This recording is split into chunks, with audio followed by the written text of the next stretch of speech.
toutes les bonnes choses que nous faisons et que nous avons, mais qui nous empêchent de prier, sont des voleurs pour Jésus, parce que ça vole notre zèle pour la présence de Dieu.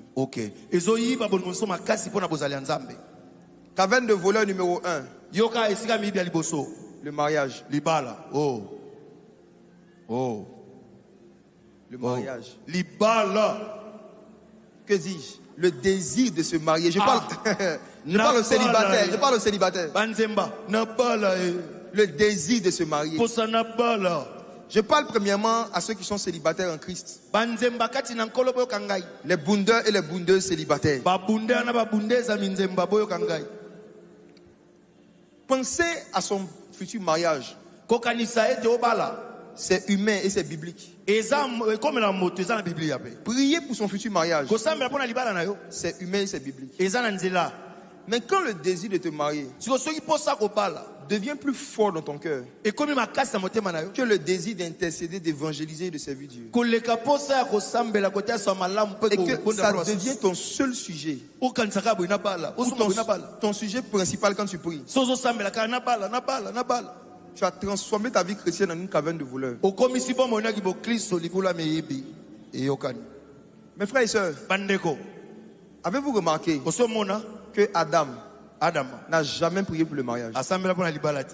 Il n'a pas demandé le mariage.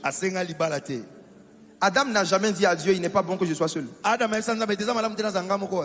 C'est Dieu qui a dit à Adam, il n'est pas bon que l'homme soit seul. Adam était préoccupé à s'occuper du jardin. Abraham était occupé à s'occuper des affaires de son père. Et pendant qu'il s'occupait des affaires de son père, le père a commencé à s'occuper de ses propres affaires.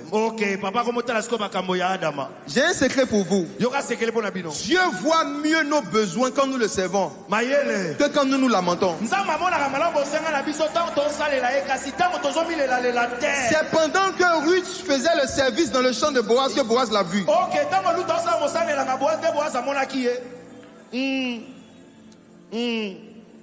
Comment est-ce que Séphora a croisé Moïse? Elle faisait un travail. Elle partait au puits. Comment est-ce que la femme samaritaine a croisé son dernier époux, Jésus l'époux? C'est parce qu'elle était venue faire le travail d'aller au puits. Plus tu es inactif dans la maison de Dieu, plus tu n'es pas zélé pour les choses du royaume, Dieu ne voit pas. Pourquoi est-ce qu'il n'est pas bon que toi tu sois seul? Celui à qui on a dit il n'est pas bon que l'homme soit seul, c'était un homme occupé à s'occuper des choses de Dieu. C'est quand quelqu'un veut travailler pour Dieu à un certain niveau que Dieu dit il n'est pas bon qu'il soit seul. Mais quand tu n'as aucun zèle pour Dieu, il est mieux que tu sois seul avec le Saint-Esprit. Je vais vous encourager dans cette génération où il y a une course au mariage à pouvoir faire sortir ce désir et ce projet-là du temple, à pouvoir faire sortir ça de votre cœur et à chercher à être rempli du Saint-Esprit et à faire ce que Dieu vous appelle à faire. Pour le reste, Dieu se pourvoira lui-même. Dieu se pourvoira lui-même. Amen. Deuxième caverne de voleurs numéro 2. Le travail. Mosala, ok.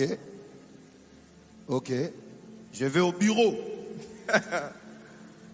Mes frères et sœurs, la Bible nous a montré beaucoup de travailleurs qui avaient des grandes responsabilités, qui étaient très riches, mais qui priaient chaque jour. Exemple Daniel. Exemple Daniel. Exemple Daniel. Daniel était un homme d'État qui gérait des dossiers de plusieurs nations. Mais au milieu de ses occupations, Daniel pouvait prier plusieurs fois dans le jour. Mes frères et sœurs, vous qui avez constaté que votre vie de prière a baissé, que votre zèle pour l'intercession a baissé, depuis que vous avez eu certains boulots, En vérité, je vous le dis. Ce n'est pas le boulot qui a éteint votre vie de prière. C'est la place que vous avez donnée au boulot dans votre cœur. De la même manière que ce n'était pas les bœufs qui étaient le problème de Jésus, mais c'était la place qu'on a donnée aux bœufs dans le temple qui était le problème. Ce n'est pas le travail qui est un problème, mais c'est la place qu'on donne au travail dans nos cœurs et dans nos pensées, même en dehors des heures de travail. Il y a beaucoup de femmes qui souffrent, de femmes mariées qui souffrent, parce qu'elles vivent avec des maris qui travaillent au bureau et qui travaillent à la maison. Il fait rentrer les bœufs dans la maison. Échec.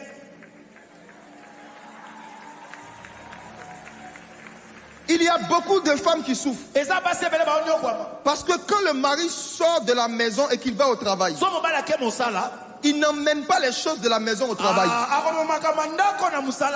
Mais quand il sort du travail, qu'il vient à la maison, il emmène les choses du travail à la maison. Et tout le monde est obligé de le comprendre. Parce qu'il a trop de responsabilités. Mes frères et sœurs, la Bible dit, celui qui ne s'occupe pas des siens, qui néglige les siens, principalement ceux de sa famille, il est pire qu'un infidèle. Il a renié la foi. Renier la foi, ce n'est pas le fait de ne plus aller à l'église. Mais renier la foi, ça commence par le fait d'avoir une famille et de ne plus aller à la famille.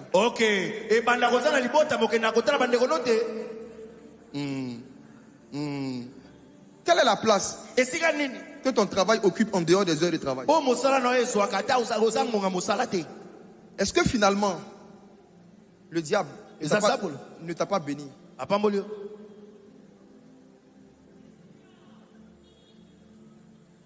Quand Jésus a jeûné 40 jours, la première personne qui lui a proposé de le bénir financièrement, c'était Satan. Les royaumes de la terre et leur gloire m'ont été donnés. Je les donne à qui je veux. Jésus, je veux te rendre prospère vite. Si tu te prosternes et m'adores. Quand nous lisons cette histoire, nous les travailleurs, on se sent loin de cette histoire. Je ne suis pas franc-maçon.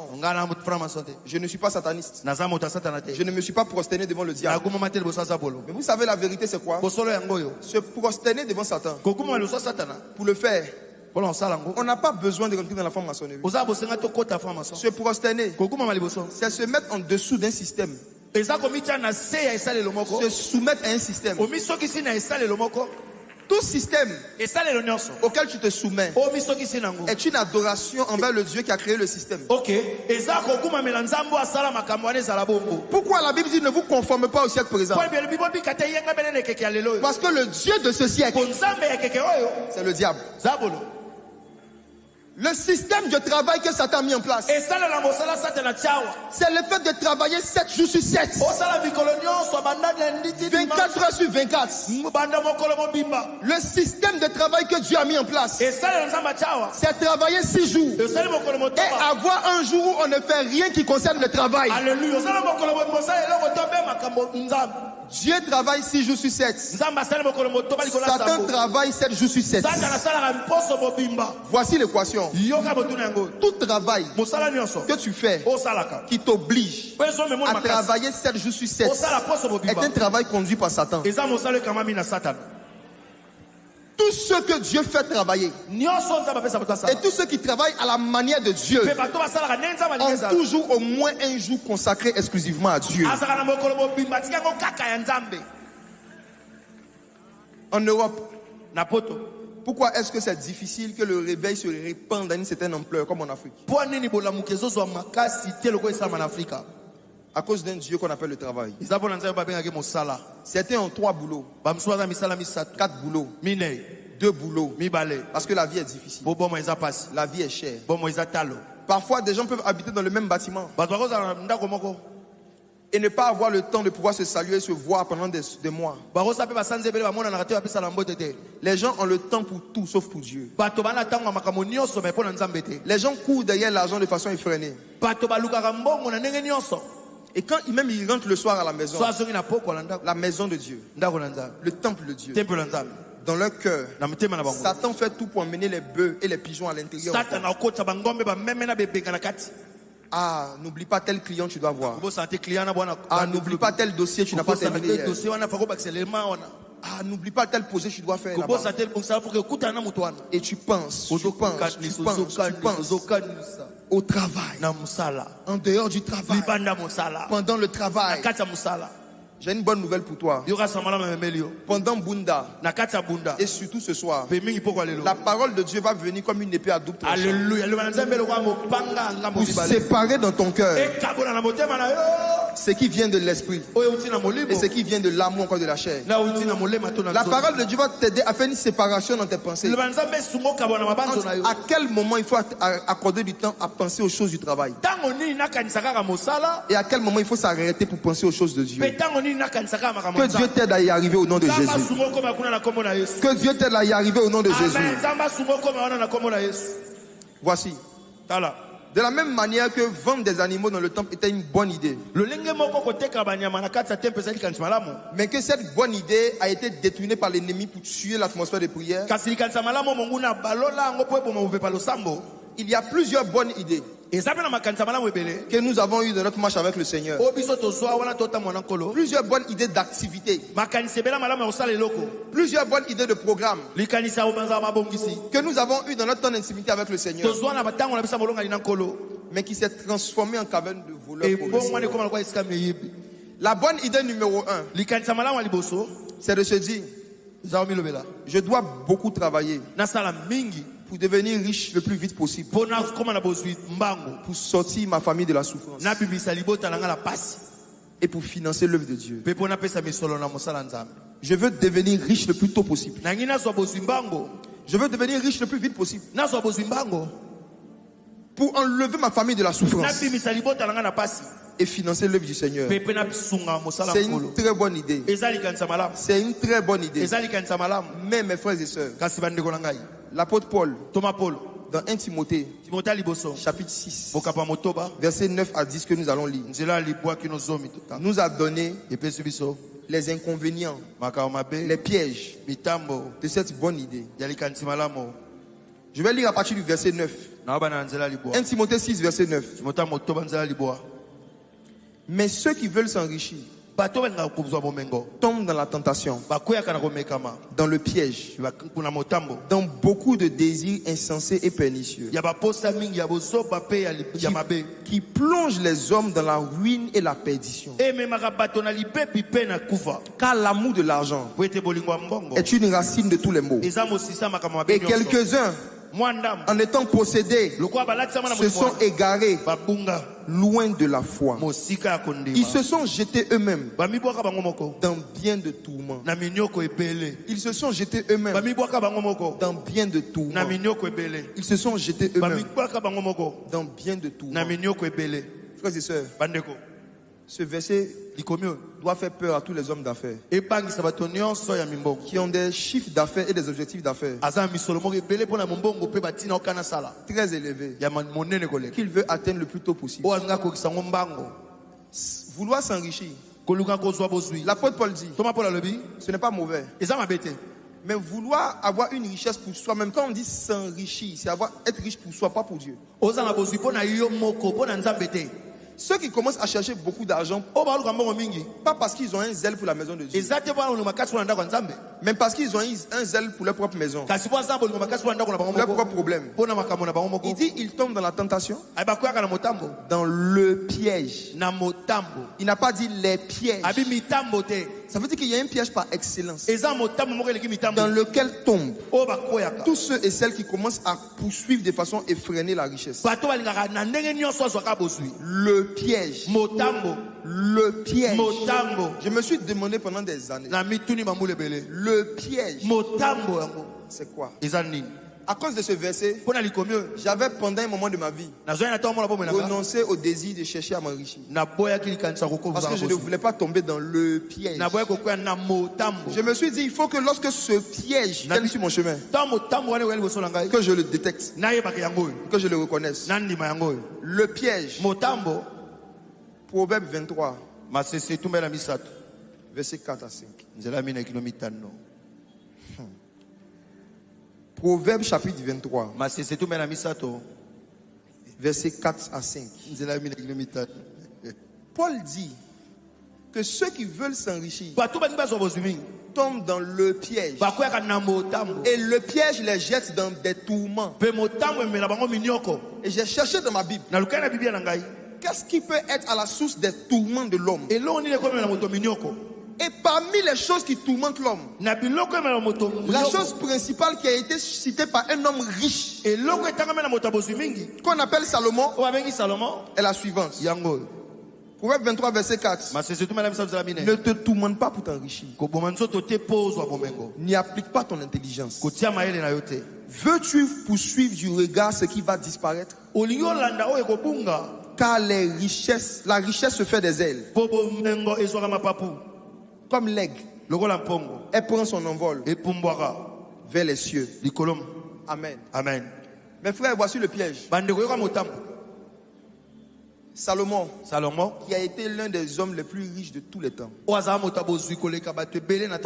dit que la richesse est un oiseau. Il a comparé la richesse à un oiseau. Il est comme un oiseau. En particulier un aigle. Un oiseau très rapide. Et voici comment est-ce que cet oiseau joue avec beaucoup de chrétiens. L'oiseau est dans ta main. Tu le mets là, il marche avec toi pendant quelques minutes. Il marche avec toi pendant quelques secondes. L'aigle qu'on appelle la richesse t'habitue à un certain style de vie. T'habitue à un certain confort. Mais cet aigle là, subitement, un jour, arrivé à un moment, d'après Salomon, va se faire des ailes et va commencer à s'envoler. Ouf. Wow. Si tu es arrêté, tu as 5 milliards de dollars sur ta main. On a 5 milliards de dollars. Et que tu vois tes 5 milliards commencent à s'envoler. Quelle sera ta réaction? Tu es arrêté et ton argent s'envole. Tu fais quoi? Il faut écouter ceci. C'est à partir de là qu'on va commencer à prier. Il faut que nous prions pour revenir aux ailes pour la prière d'intercession. Amen. Après l'explication de cette vérité, sur la raison pour laquelle il ne faut pas courir derrière la richesse. Mes frères et sœurs, la première vérité qu'il y a dans ce verset, c'est que si la richesse se fait des ailes et que la richesse est capable de s'envoler, ça veut dire tous ceux qui arrivent à avoir la richesse et qui possèdent la richesse, il y aura un moment de leur vie où l'argent va commencer à les dominer. Wow. L'oiseau qui se met au-dessus de toi, c'est quand l'argent te contrôle. La richesse va vouloir te dicter quand tu dois venir à l'église, quand tu ne dois pas aller à l'église. La richesse va vouloir te dicter quand tu dois prier, quand tu ne dois pas prier. La richesse va vouloir te dicter tes réactions avec ceux que tu appelles les pauvres. La richesse va vouloir mettre à l'intérieur de toi des sentiments qui n'étaient pas en Jésus-Christ. La richesse, comme l'aigle, finit toujours par se mettre au-dessus de ceux qui la possèdent, dans le but d'être au-dessus d'eux et de la contrôler. Ça veut dire que si tu veux être sûr d'acquérir une richesse que toi tu vas dominer et qui ne sera pas au-dessus de toi, il faut que toi aussi tu te transformes en aigle. Je vais m'expliquer. Toute brebis qui court derrière la richesse, une fois qu'on parle de courir, ça veut dire qu'on est dans le monde terrestre. Parce qu'on ne court pas au ciel. Une fois qu'on dit que tu cours, nous sommes des brebis de Jésus. Et quand nous commençons à courir derrière la richesse, même si on arrive à la voir, un jour, la richesse va se faire des ailes, va prendre son envol dans les cieux. Et la Bible dit dans ce verset que tu vas détourner ton regard pour regarder cette richesse. Donc tu n'auras plus les yeux fixés sur Christ. Tu vas vouloir rattraper les marchés que tu as perdus. Tu vas vouloir rattraper les opportunités d'affaires que tu as perdues. Mais tu ne pourras pas. Tu seras frustré. Tu seras blessé. Je me suis demandé pourquoi est-ce que la majorité des chrétiens africains francophones qui deviennent riches ne le restent pas pendant des années. C'est rare de voir des chrétiens africains francophones que Dieu bénit financièrement et qui le sont toujours pendant 10 ans, 15 ans. Mais dans les églises anglophones, on en a beaucoup. Une attitude qui les distingue, c'est qu'il y a des personnes qui étaient à un poste, qui avaient un zèle pour la maison de Dieu. Quand la richesse est venue les trouver, et même quand la richesse est venue, ils sont restés à leur poste. Ils ont continué à servir Dieu comme quand ils étaient pauvres. Ils ont commencé à servir Dieu comme quand ils n'avaient rien. Ils ont continué à servir Dieu comme quand ils n'étaient rien. Et même quand la richesse a commencé à leur faire ce chantage qu'elle fait à tout le monde, prendre des ailes, prendre son envol, ils ne se sont pas laissés intimider. Vous savez pourquoi? Voici. Lorsqu'on donne notre vie à Jésus, le sang de Jésus nous convertit en brebis, mais la prière nous convertit en aigle. Alléluia. Isaïe, chapitre 40, verset 30 à 31. Nous connaissons ce verset, mais on peut l'afficher. Celui qui se confie en l'Éternel. Alléluia. Lisons ce verset. Mes frères et sœurs, le but pour lequel Dieu dit que nous devons rester attachés à la prière, c'est pour que peu importe les bénédictions qu'il envoie dans nos vies, nous puissions avoir les formes spirituelles qu'il faut pour les conserver. Alléluia. Celui qui veut côtoyer un aigle doit devenir un aigle. Celui qui veut se mettre au-dessus d'un aigle doit lui-même avoir des ailes pour voler plus haut que l'aigle en question. Celui qui ne veut pas être contrôlé par l'argent doit avoir plus de puissance que l'argent. Mais comment on obtient cette force de caractère? Comment on obtient cette puissance qui fait que peu importe les bénédictions qu'on a, on reste zélé dans la maison de Dieu, simple, intègre. C'est pas la prière. Ésaïe 40, verset 30 à 31. Est-ce qu'on peut lire ça? Les adolescents se fatiguent et se lassent. Les jeunes hommes chancellent. Parce qu'ils poursuivent la richesse. Mais ceux qui se confient en l'Éternel renouvellent leur force. Ils prennent leur vol comme les aigles. Ils courent et ils ne se lassent point. Ils marchent et ils ne se fatiguent point. Parce qu'ils ne courent pas derrière l'argent. Ils courent derrière Jésus. Ils ne marchent pas derrière l'argent. Ils marchent devant la face de Dieu. Mes frères et sœurs, comment est-ce qu'une simple brebis peut devenir un aigle? Et si la richesse prend son envol, toi aussi tu prends ton envol et tu lui dis je domine sur toi. Ce n'est pas toi qui vas me contrôler. On ne peut pas servir Dieu et maman. Je ne te sers pas, je sers Dieu. Si j'ai pris un engagement pour un programme de prière à l'église et que le même jour on me donne un client, que je perde mon argent pour gagner Christ. Mes frères et sœurs, je ne sais pas chez vous c'est comment, mais dans les pays musulmans où je suis passé, je vous dis la vérité, les hommes d'affaires musulmans, peu importe la richesse qu'ils ont, le vendredi à 13h, placez-leur un rendez-vous d'affaires. Ils ne viendront pas. Quand c'est l'heure de la prière, ils ferment leurs boutiques, ils ferment leurs magasins, ils ferment leurs affaires. Et ils prient un Dieu qui ne parle pas, qui ne voit pas, qui n'entend pas. Mais il le prie quand même. Maintenant toi, tu as un Dieu qui a créé les yeux, qui a créé les oreilles, à qui appartient l'or et l'argent. Et tu laisses des clients t'intimider et te dire qu'ils vont renverser ton business. Si tu ne laisses pas le zèle de la maison du Père, à cause de 10 millions. On a 10 millions.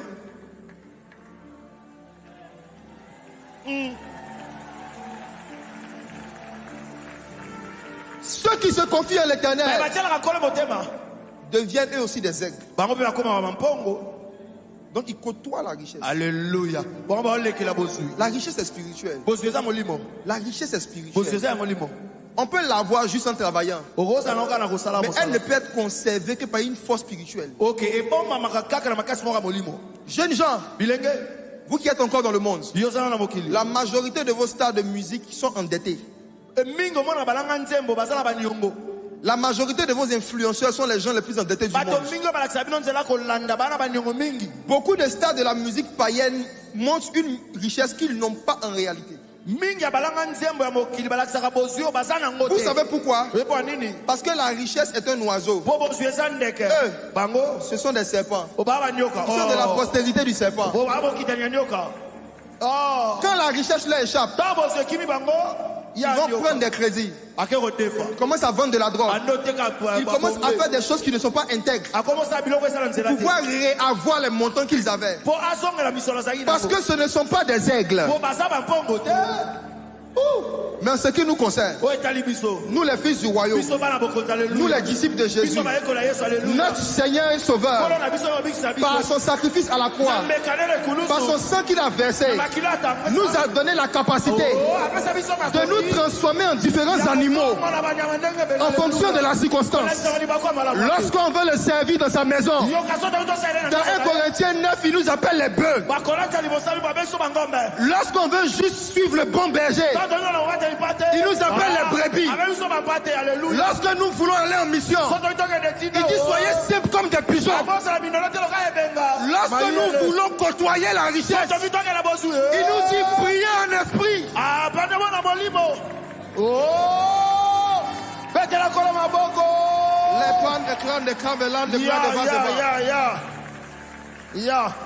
Homme d'affaires, travailleur, après Bunda, si tu dois perdre une opportunité de prier et perdre un marché, faire le marché, se souvient de quelqu'un pour lui donner quelque chose.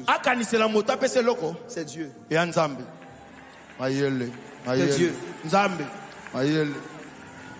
Le cœur des rois est dans les mains de l'Éternel, comme un courant d'eau. C'est lui qui l'incline vers qui il veut.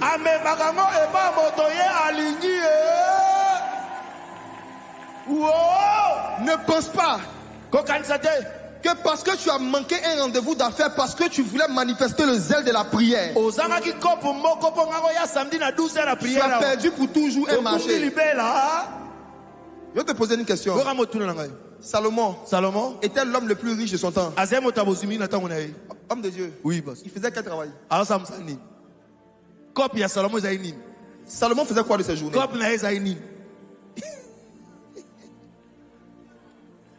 Quel est le travail qui a enrichi Salomon? Dis-moi. En vain vous levez-vous tôt. Vous couchez-vous tard et vous mangez le pain de la douleur. Mais lui, il en donne à ses bien-aimés, il en donne aux intercesseurs, il en donne à ceux qui sont zélés pour la maison de prière, autant pendant leur sommeil.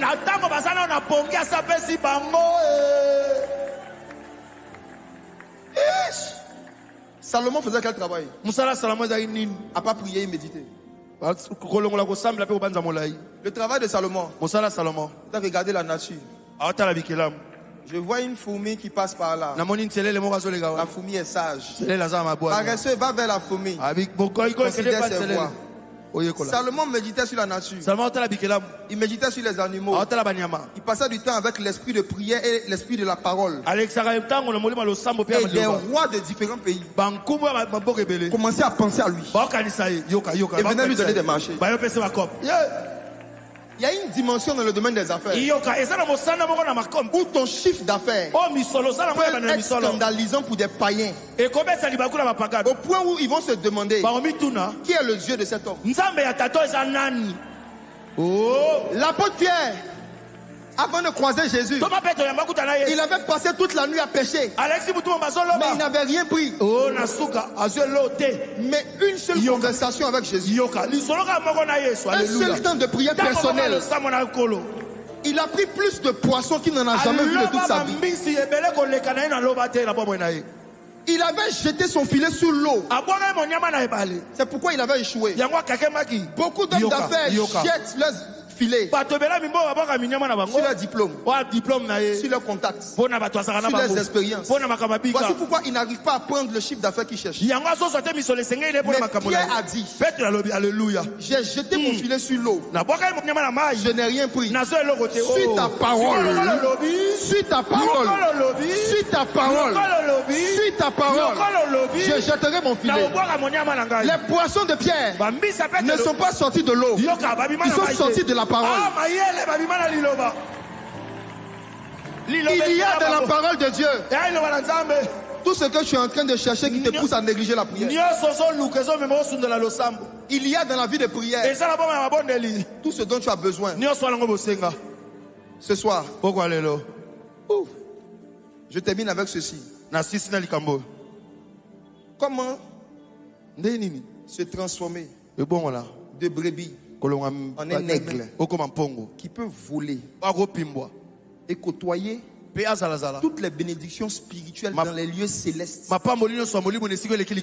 que Dieu nous a donné en Christ. La prière fervente. La prière fervente. Faites en tout temps par l'esprit toutes sortes de prières et de supplications. Pourquoi? Parce qu'il n'y a aucun moment de prière intense qui ne transforme pas quelque chose à l'intérieur de nous. Celui qui parle en français est en train de prier. Mais celui qui parle en langue s'édifie lui-même, se transforme lui-même, se change lui-même, se bâtit lui-même.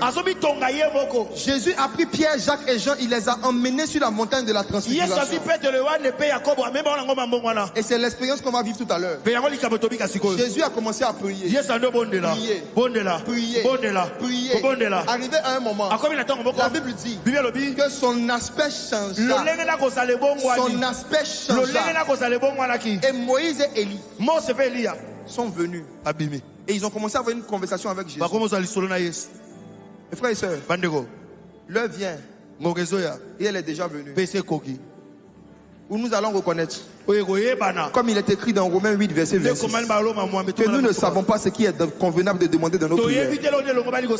Mais l'Esprit de Dieu va nous aider à rentrer dans des dimensions de prière, dans des intensités de prière qui vont nous donner accès à des compréhensions de Moïse et Élie, de la loi et des prophètes, qui vont nous donner accès à des manifestations du prophétique qu'on n'avait plus vues depuis le temps d'Élie et de Moïse.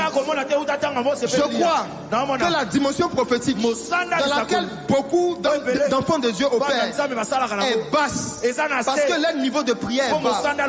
Sinon, à la vérité, la gloire qui se manifeste dans la dernière maison qui est l'église est censée être plus grande que la gloire de la dernière.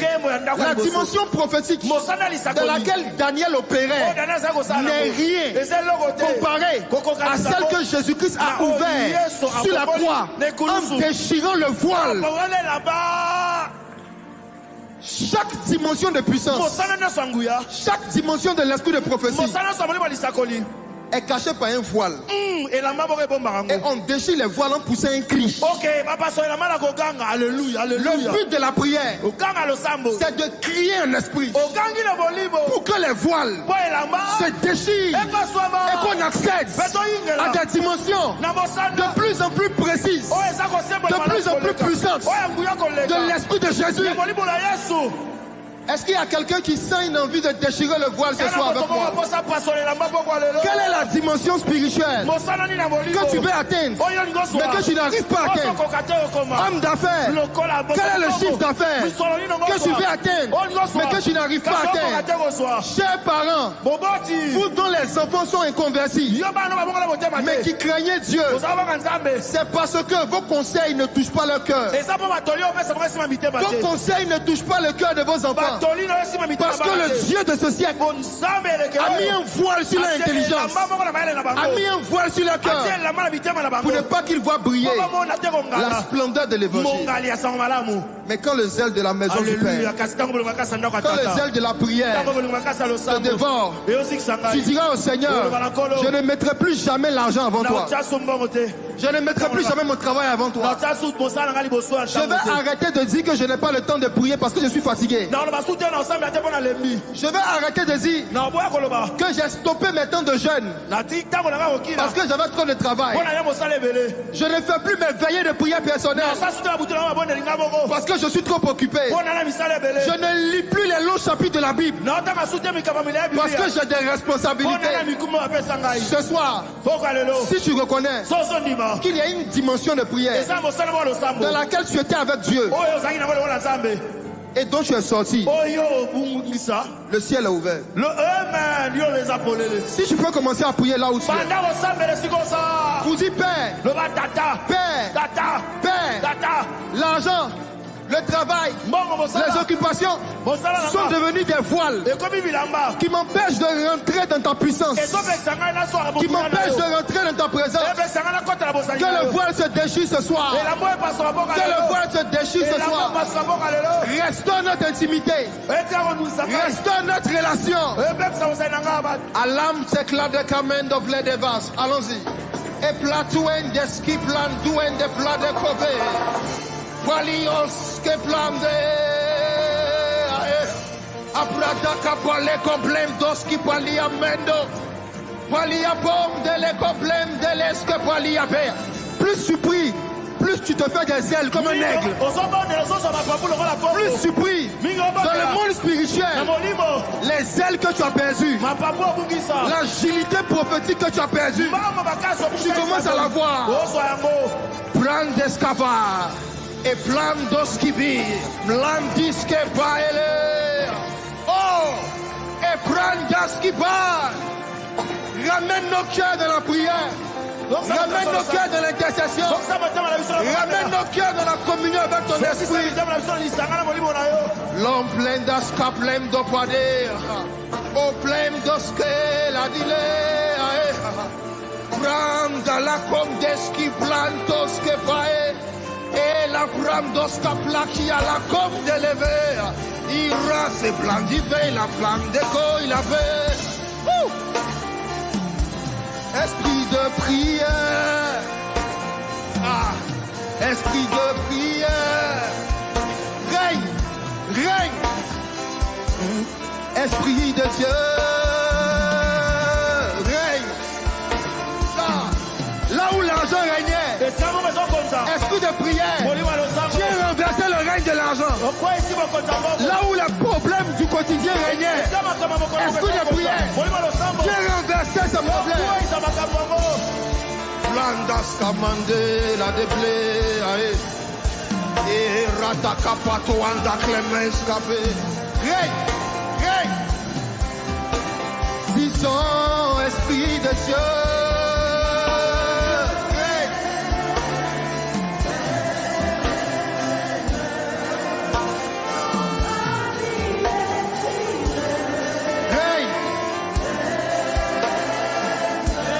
Esprit de prière, règne, règne. Oh, Pandala et les blanches, et retève la témoin, capello,